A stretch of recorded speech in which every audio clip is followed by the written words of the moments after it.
There's always something that catches you off guard every now and then. Could be the weather, could be your boss is in a foul mood, or it could be the roadworks that seem to pop out of the blue, making your commute that much longer. So when faced with the uncertainty of a stricter coding scheme and increased traffic out there, more and more people are moving towards electrified mobility. Obviously because it's more efficient, but there is no coding, that's second, and there are a lot more affordable options popping up. Now, one such budget-friendly option is this, the 2025 Vinfast VF3. At just 745,000 Philippine pesos, it is quite literally bringing electrified mobility to a hell of a lot more people. I will not deny that this is an absolutely adorable vehicle. I want to pick it up and put it in my pocket. But with its diminutive size, limited range, and a possible deal breaker, what is the use case of this car? And more importantly, who is it for? Find out on this episode of Behind the Wheel.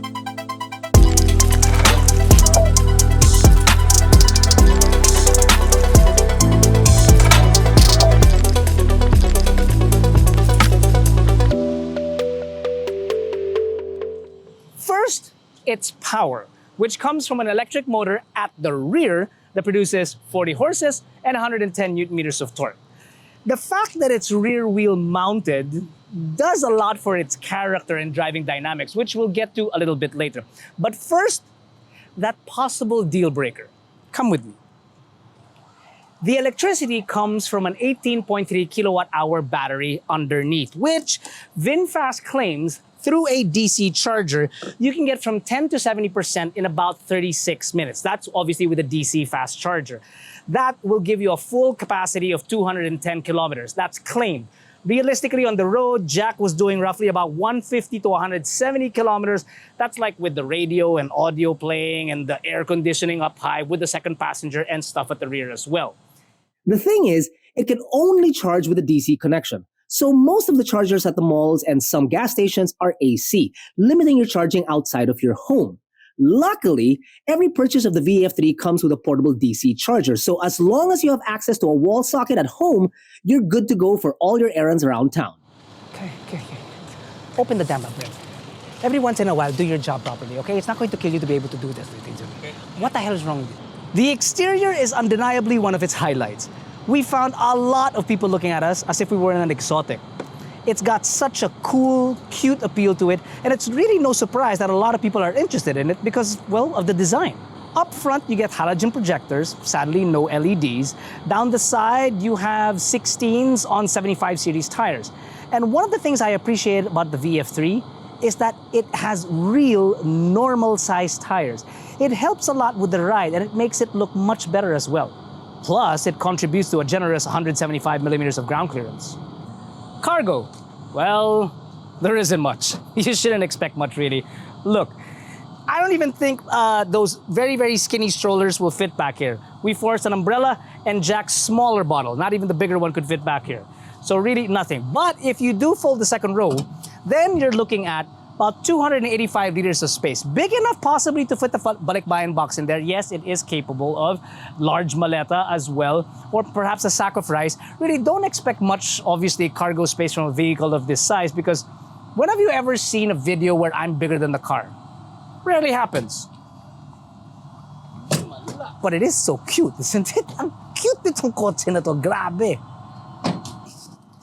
Now, I do realize that there are children that are quite larger than me. So if you have a child that's taller than 5'5.5", I lie, 5'5.25", then it might be a bit difficult for them back here. This is my normal driving position. A second child of like Jack's size, that might not be good. Jack! No. So essentially, me and a little bit taller version of me could fit back here, though my legs, there's about 1.5 inches of room left. If Earl were to put this back in its proper position, it would move into his legs. So essentially, it's good that I'm an only child. Get out. Headroom's not bad though. Get out! Obviously, there's not much else back here. You do have cup holders on either end, but really, that's it. The air is dependent on the vents up front, which is where I want to be in right now. How do I... I need to get out of the car first, right? I can't You climb. go out on your side. I can go out on my side. It's easy. All I have to do is this. Oh. And then, What you get in the vehicle is truly proportionate to what it is that you're paying. For instance, your touchscreen infotainment system, it's a 10-inch, pretty good. Unfortunately, there is no Apple CarPlay or Android Auto. You do have Bluetooth connectivity, and really that's about it. Directly below that, you have immediately an audio control and air controls that you can get to, which Jack and I both absolutely love. Your controls for your windows are not found on the doors, but rather here in the center. Down below, you have one charging point in the form of Type-C. Cubby holes, good amount of cubby holes, including something that's big enough to hold Jack's bottle. More bottle holders in the center. To create even more space, they've removed the gear lever from here and put it on the steering stock. Seating position, a bit compromised there. While I may not have any issues with it because I'm like the car, diminutive, if you're talking somebody like Jack, that might be an issue because the steering wheel doesn't move. It's not telescopic. It does not move up and down, although it does move forward and back, and that's about it. You want to see what Jack looks like inside this car? Check this out.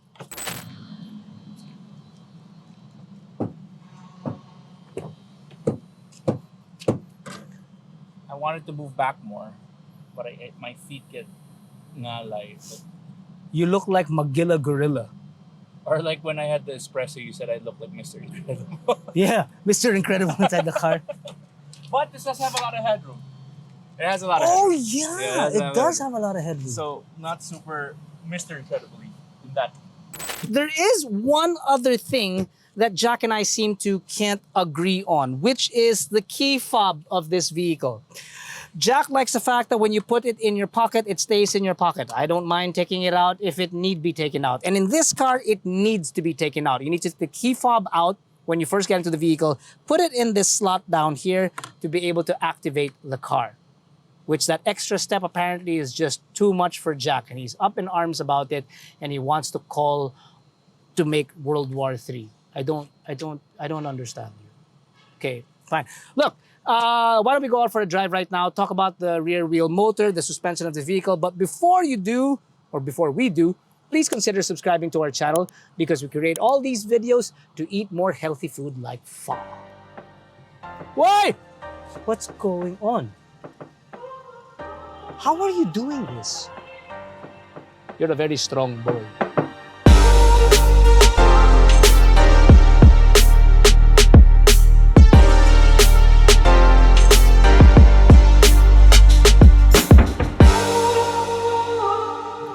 Immediately, my first thought is that it feels driving this car feels, well, a bit more substantial than that of EVs in the similar price point, like the ice cream, the Jutur ice cream, which, by the way, we have a review of. The links are somewhere down below. It just feels like there's a bit more heft to it. However, I do have to say, even with that heft, the steering feels a little dead and too light, really. Light in the sense that one little movement and it seems to jolt and spring left or right, which takes some time to get used to. And then also dead, it doesn't return to the center after a turn. You have to physically bring it back. Wish that were a bit better. What is more substantial is the suspension feel. Because when you're two people inside this car, feels great, ride quality is par for the course in terms of price point. It feels like a Japanese subcompact or hatchback at this price point. So I'm talking about the Wigo, an Espresso. But when you load it with more than two people, let's say 4 people inside the car, that's when it becomes an issue because even at the taller ground clearance, it does tend to bottom out, which can be concerning. Now, though the steering does feel it's a little dead, there's a peppy amount of power in it. It's not grand. I mean, as we mentioned, it's 40 horses, but 110 Newton meters of torque. So it's zippy enough to drive within the city. And truth be told, it's always going to be fun to drive a slow car fast than it is a fast car slow. You know what I mean? And in this case, just pop it into normal and you're like zip, zip, zip, zip, zip, zip, zip around.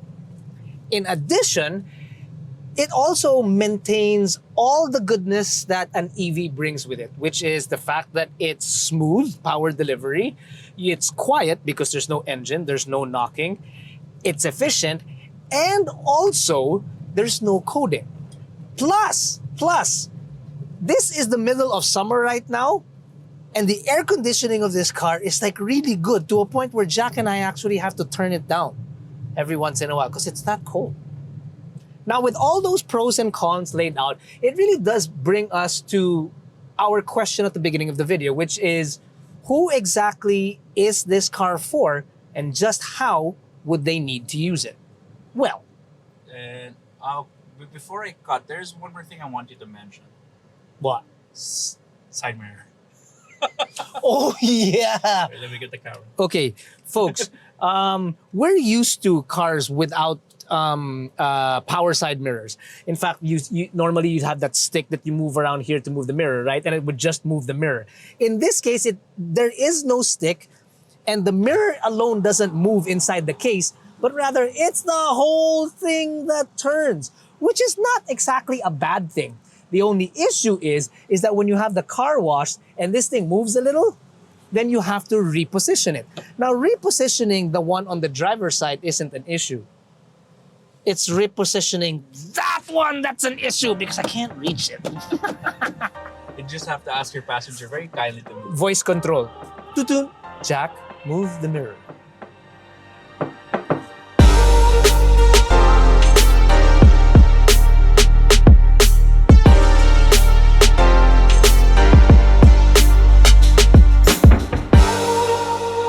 A predictable lifestyle. Now, this is a term that Jack, Earl, and I have used to describe someone's lifestyle should they want to venture into electrified mobility, especially with vehicles that have limited range, such as the VF3. That is the one thing that you have to take into consideration. The second thing that you need to take into consideration is the fact that this vehicle, unfortunately, does not have AC charging. It's limited to DC. So you can't go to the mall, you can't have it let's say, for example, in parking garages. You have to make sure that you know where it is that you're going that has DC charging. And number three, don't expect it to be a long distance hauler. So let's say, for example, you're traveling from Manila to Laguna on a daily basis and back. It's just not going to work that way. What it will work for is, let's say you want to bring your only child to school and it's just around the corner kind of a thing, for small errands, or for work within the metro, traveling from your home to your office, short trips like that. And then, more importantly, if you can fix the fact that you can charge at home by installing your own DC charger, then yeah, this car just actually might work for you. Speaking for myself, does it work for me? Unfortunately, no. It doesn't work for my lifestyle. Do I want one? My God, throughout this entire video, I'm already considering how I'm going to sell Jack and Earl to get one of these. What? We're not that cheap. You'd be surprised. 740. Come on. Pick up your weight every once in a while and maybe I won't sell you.